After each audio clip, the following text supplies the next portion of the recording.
జిల్లాలో విద్యుత్ వెలుగులు నింపేందుకు యాదాద్రి థర్మల్ పవర్ ప్లాంట్ సిద్ధమైంది.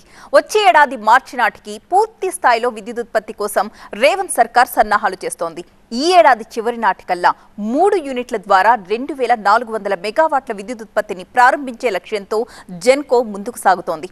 మరి ఈ ప్రాజెక్టు కోసం సర్వం త్యాగం చేసిన వారి జీవితాల్లో వెలుగులెప్పుడు? యాదాద్రి థర్మల్ పవర్ ప్లాంట్ పనుల పురోగతి, భూ నిర్వాసితుల గోడుపై గ్రౌండ్ రిపోర్ట్ ఇప్పుడు చూద్దాం.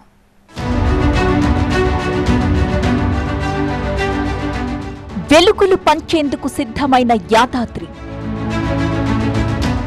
మార్చి నాటికి 4000 మెగావాట్ల పవర్ జనరేట్. రాష్ట్రంలో విద్యుత్ కోత లేకుండా వ్యవసాయానికి నిరంతరాయంగా నాణ్యమైన విద్యుత్తుని సరఫరా చేసి మిగులు విద్యుత్ కలిగిన రాష్ట్రంగా తీర్చిదిద్దేందుకు గత ప్రభుత్వం ప్రతిష్టాత్మకంగా యాదాద్రి థర్మల్ పవర్ ప్లాంట్ నిర్మాణాన్ని చేపట్టింది. 4000 మెగావాట్ల విద్యుత్ ఉత్పత్తి సామర్థ్యంతో 5 యూనిట్లను జెన్కో ప్రారంభించింది. అయితే అనుకున్న దానికన్నా 2 ఏళ్ల సమయం ఎక్కువగా కావడంతో అంచనా వ్యయం భారీగా పెరిగింది. ఇప్పటికే 85% పనులు పూర్తి కావడంతో ఉత్పత్తి దిశగా ఈ యాదాద్రి థర్మల్ ప్లాంట్ అడుగులు వేస్తోంది. ఈ ప్లాంట్లో పనులు ఎలా కొనసాగుతున్నాయి, ఎంతవరకు ఉన్నాయని తెలుసుకునే ప్రయత్నం చేద్దాం. యాదాద్రి థర్మల్ విద్యుత్ కేంద్రం ఇది నల్లకొండ జిల్లా దామరచెర్లలోని వీర్లపాలెంలో ఉంది. 4000 మెగావాట్ల విద్యుత్ ఉత్పత్తి దీని సామర్థ్యం. 30,000 కోట్ల రూపాయల వ్యయంతో నిర్మిస్తున్నారు. ఈ పవర్ ప్లాంట్ దక్షిణ భారతదేశంలోని 2వ అతిపెద్ద విద్యుత్ కేంద్రం. 2015 జూన్ 8న అప్పటి తెలంగాణ ముఖ్యమంత్రి కల్వకుంట్ల చంద్రశేఖరరావు దీనికి భూమి పూజ చేశారు. సూపర్ క్రిటికల్ టెక్నాలజీతో నిర్మించనున్న ఈ ప్లాంట్ పనులు అక్టోబర్ 2017లో ప్రారంభమయ్యాయి. నిర్మాణ బాధ్యతల్ని BHEL కి అప్పగించారు. యాదాద్రి పవర్ ప్లాంట్ నిర్మాణాన్ని గత ప్రభుత్వం ఎంతో ప్రతిష్టాత్మకంగా తీసుకోవడంతో నిర్మాణ పనులు శరవేగంగా కొనసాగాయి. ఒకవైపు పనులు ఊపందుకుంటున్న సమయంలోనే ప్లాంట్ నిర్మాణంలో ప్రభుత్వం ఎన్నో సవాళ్లను ఎదుర్కొంది. యాదాద్రి పవర్ ప్లాంట్ 2వ దశ నిర్మాణంలో పర్యావరణ నిబంధనలు ఉల్లంఘించారని 2 స్వచ్ఛంద సంస్థలు నేషనల్ గ్రీన్ ట్రిబ్యునల్ కి ఫిర్యాదు చేశాయి. దీంతో NGT యాదాద్రి పవర్ ప్లాంట్ 2వ దశ నిర్మాణానికి పర్యావరణ అనుమతుల్ని నిలిపేసింది. మరొకవైపు కరోనా కారణంగా 2 ఏళ్ల పాటు నిర్మాణ పనులు నిలిచిపోయాయి. ఇక తెలంగాణలో కాంగ్రెస్ ప్రభుత్వం ఏర్పడిన తరువాత యాదాద్రి పవర్ ప్లాంట్ నిర్మాణానికి NGT క్లియరెన్స్ ని తీసుకోవడంతో పాటు ప్రాజెక్టు పనుల్లో వేగం పెంచే చర్యలు చేపట్టింది. దీంతో దక్షిణాదిలో ప్రభుత్వ రంగంలో అతి పెద్దదైన యాదాద్రి పవర్ ప్లాంట్ మొదటి 2 యూనిట్ల నుంచి పూర్తి స్థాయిలో కాంతులు విరజిమ్మడానికి రెడీ అవుతోంది. పనుల పురోగతిపై డిప్యూటీ సీఎం భట్టి విక్రమార్క అధికారులతో ఎప్పటికప్పుడు సమీక్షిస్తున్నారు. దశల వారీగా విద్యుత్ ఉత్పత్తిని చేపట్టి గ్రిడ్ కి అనుసంధానం చేసేందుకు మార్గం సుగమమైంది. హైటెన్షన్ విద్యుత్ లైన్ టవర్ల నిర్మాణ పనులు చివరి దశకు చేరుకున్నాయి. ఈ ఏడాది డిసెంబర్లోగా 3 యూనిట్లలో పూర్తి స్థాయిలో విద్యుత్ ఉత్పత్తి చేసే లక్ష్యంతో అధికారులు పనుల్ని యుద్ధ ప్రాతిపదికన చేస్తూ పురోగతి సాధిస్తున్నారు. ఈ ప్లాంట్ లో ప్రధాన భాగమైనటువంటి బాయిలర్లు, ఏదైతే కూలింగ్ టవర్లతో పాటు చిమ్నీలు కూడా ఏర్పాటు చేశారు. ఇప్పటికే 3 యూనిట్లకు సంబంధించి కూడా ఆయిల్ సింక్రనైజేషన్ అయితే అధికారులు అయితే చేశారో. మనకు కనిపిస్తున్నటువంటి ఏదైతే చిమ్నీ ఉందో ఆ చిమ్నీ 275 మీటర్ల పొడవు ఉన్నటువంటి ఈ చిమ్నీని కూడా నిర్మించారు. ప్రతి యూనిట్కి ఒక టవర్గా ఉంటుంది. అదేవిధంగా మనకు కనిపిస్తున్నటువంటి ఏదైతే కూలింగ్ బాయిలర్స్, వీటిని ఏదైతే విద్యుత్ ఉత్పత్తి కోసం వినియోగించే కూలింగ్ టవర్స్ కూడా ఉన్నాయి. దాదాపు ఇప్పటివరకు అయితే 80% పనులు పూర్తిగా ప్రారంభమయ్యాయి. దాదాపు 3 యూనిట్ల నుంచి ఈ ఏడాది చివరి నాటికి 3 యూనిట్ల నుంచి పూర్తి స్థాయిలో విద్యుత్ ఉత్పత్తిని చేపట్టాలని ప్రభుత్వం అయితే నిర్ణయించింది. ఆ దిశగా అడుగులు వేస్తున్నారు. మార్చి 2025 నాటికి పూర్తిగా 5 యూనిట్లతో కూడినటువంటి పూర్తి స్థాయిలో విద్యుత్ ఉత్పత్తి చేసి 4000 మెగావాట్ల విద్యుత్ని అంటే ఉత్పత్తి చేయాలని చెప్పి అధికారులు అయితే లక్ష్యంగా నిర్వహించుకున్నారు. అందులో భాగంగానే పెద్ద ఎత్తున పనులు కూడా కొనసాగుతున్న పరిస్థితి కనిపిస్తూ ఉంది. ఎందుకంటే ఇప్పటికే ఆలస్యం కావడంతో పెద్ద ఎత్తున అంచనా వ్యయం కూడా భారీగా పెరగడంతో అధికార యంత్రాంగం ప్రత్యేకంగా దృష్టి సారించి ఈ పనులను శరవేగంగా కొనసాగించే ప్రయత్నం అయితే చేస్తూ ఉంది. మరోవైపు ప్రాజెక్టు కోసం సర్వం త్యాగం చేసిన నిర్వాసితులకు మాత్రం పరిహారం అందలేదు అన్న ఆరోపణలు వినిపిస్తున్నాయి.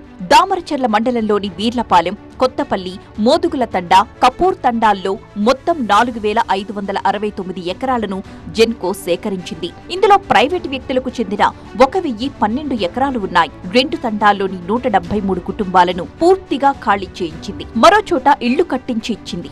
భూ నిర్వాసితులకు గత ప్రభుత్వం ఎకరానికి 6 లక్షల రూపాయల పరిహారాన్ని అందించింది. అయితే పరిహారంతో పాటు యువతకు ఉపాధి అవకాశాలు కూడా కల్పించలేదని నిర్వాసితులు ఆరోపిస్తున్నారు.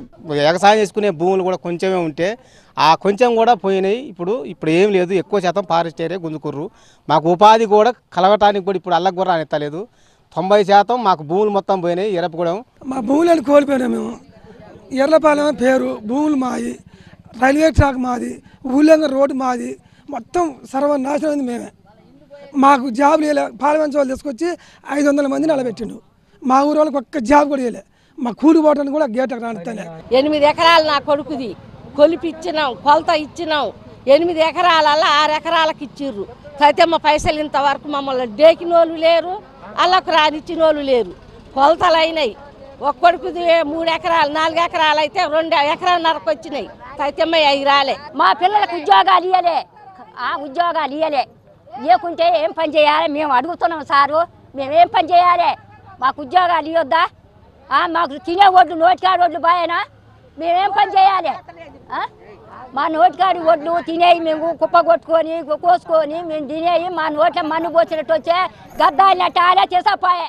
ప్లాంట్ నిర్వాసితుల కోసం 2016లో 288 కోట్ల రూపాయలను ప్రభుత్వం పరిహారం పంపిణీ బాధ్యతని జిల్లా కలెక్టర్కు రాష్ట్ర ప్రభుత్వం అప్పగించింది. పరిహారం తీసుకోవడానికి కొందరు నిర్వాసితులు ముందుకు రావడం లేదని అధికారులు అంటున్నారు. నిర్వాసితులకు ఇవ్వాల్సిన సొమ్ములు 90 కోట్ల రూపాయలు ఇంకా ఆర్టీఓ కార్యాలయం అధీనంలోనే మూలుగుతున్నాయి. తండాల్లోని 173 నిర్వాసిత కుటుంబాల్లో 133 మందికి మొదటి దశలో ఉద్యోగాలిచ్చారు.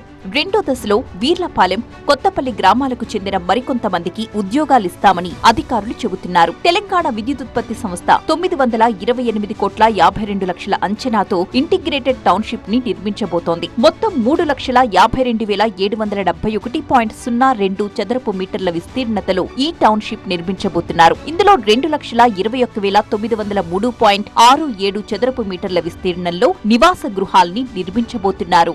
యాదాద్రి థర్మల్ పవర్ ప్లాంట్ రాష్ట్రానికి ఆశాదీపం కానుంది. రాష్ట్ర విద్యుత్ అవసరాల కోసం ఇతర రాష్ట్రాల పవర్ ప్లాంట్లతో చేసుకున్న కీలక ఒప్పందాల గడువు 2-3 ముగియబోతోంది. 2024 నుండి 25లో 2,284 మెగావాట్లు, 2025 నుండి 26లో 2,400 మెగావాట్ల విద్యుత్ కొనుగోలు ఒప్పందాలు ముగుస్తాయి. వీటితో పాటు మరో 2,899 మెగావాట్ల సోలార్ విద్యుత్ వినియోగ ఒప్పందాలు కూడా ముగియనున్నాయి. రామగుండం యూనిట్ 7 కి చెందిన 87.76 మెగావాట్ల ఒప్పందం 2026-27లో ముగియనుంది. 2028-29లో 583.9 మెగావాట్ల సింహాద్రి 1వ దశ ఒప్పందం ముగియనుండగా అదే ఏడాదిలో 1000 మెగావాట్ల ఛత్తీస్గఢ్ ఒప్పందం గడువు సైతం ముగియనుంది. ఈ నేపథ్యంలో యాదాద్రి పవర్ ప్లాంట్ రాష్ట్రాన్ని విద్యుత్ కష్టాల నుంచి బయటపడేయబోతుందని, కేసీఆర్ దార్శనికతకు పవర్ ప్లాంట్ నిదర్శనమని మాజీ మంత్రి జగదీష్ రెడ్డి అన్నారు.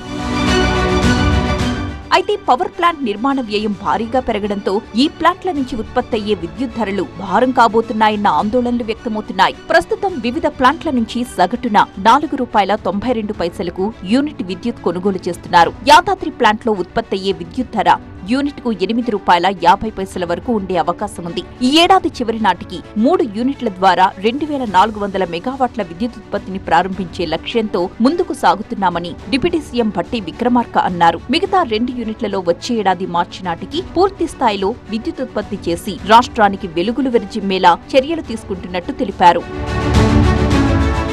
మొత్తానికి యాదాద్రి థర్మల్ పవర్ ప్రాజెక్టు పురోగతి సాధించడంపై సర్వత్రా హర్షం వ్యక్తమవుతోంది. యాదాద్రి థర్మల్ పవర్ ప్లాంట్ విద్యుత్ వెలుగుల కోసం రాష్ట్ర ప్రజలు ఎదురు చూస్తున్నారు.